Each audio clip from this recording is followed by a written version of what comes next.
freedom's the answer. What's the question? You're listening to Ernest Hancock.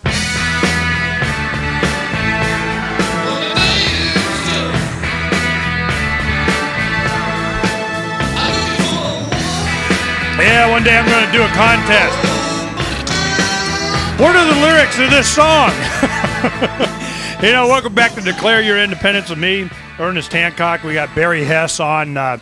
He's a well-known libertarian here in the Valley, and he's run for governor for the past 3 times just to make sure that the message gets out there. And he went out and he gave a great speech at the Quartzsite event, and it was very popular, and he did a good job.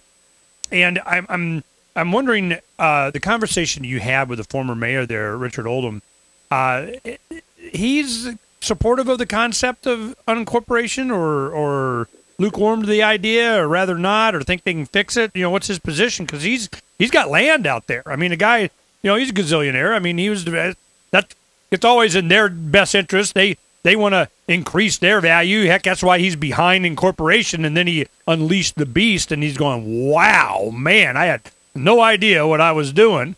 And he may have saw the light. What do you think? I do. I think he's, at the very least, lukewarm to it. But in honesty, I'd have to say, nah, he pretty much gave up to the logic and the rational sense of it, is just call BS on the entire game and take away those seats of power, and then go back and prosecute everybody who's been bad.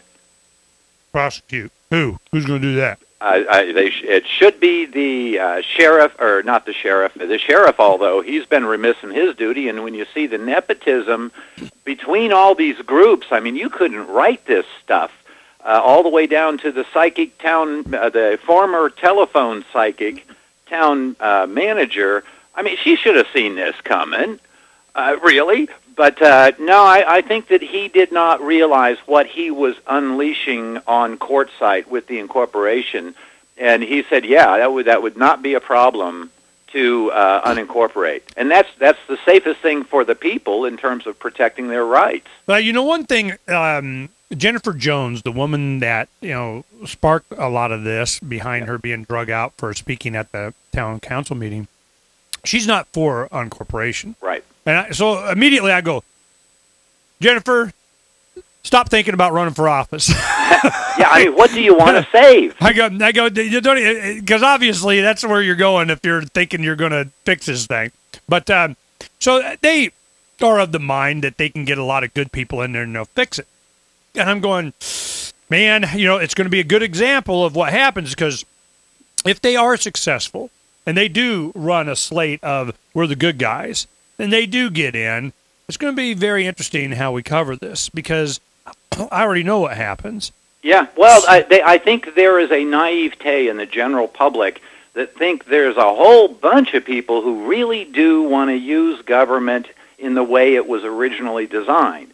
The problem is reality butts up against it with it's a relative handful of all the politicians, regardless of party affiliations, who actually are in it for the reasons that the founding fathers had thought of, and that's what they acted under. Well, that was the reason why Richard Oldham initially went in as a little nothing out there. He bought a bunch of land. He's like, we'll incorporate and do this and that and so on.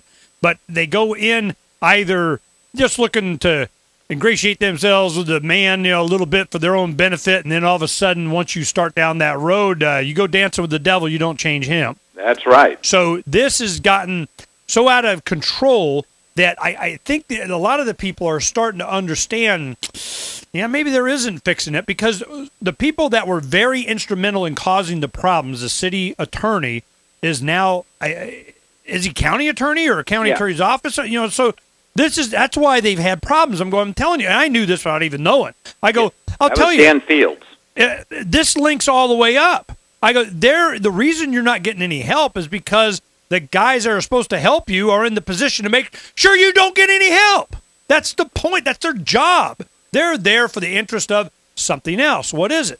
Well, you can list off a bunch of reasons. It's their geographical location, the intersection of 2 highways, their proximity to the border, and, the coming straight up from the top of the Gulf of California, and they got freight being shipped in, and here we go through Yuma and up through Quartzsite to Parker, and to Las Vegas and beyond to Canada. You have in this small county, which is a large geographic county. There's no small counties in Arizona.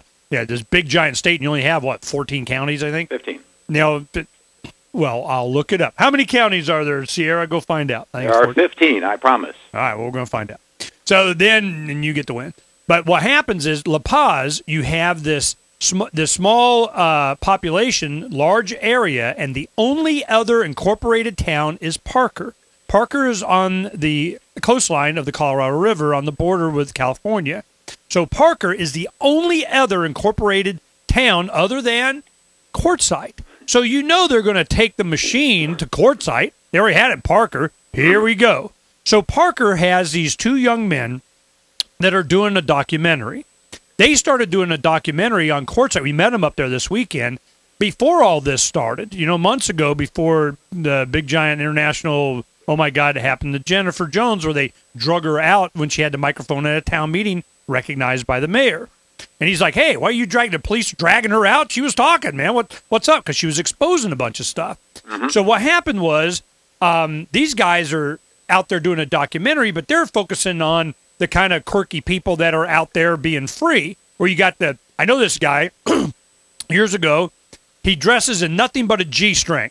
And he's like a nudist guy out there with this big giant tent and whatever, and all he sells is DVDs and VHS and movies and books and used books and whatever, and he's the naked book guy, you know? So I'm like, yeah, whatever, you know, he's been there for a long time.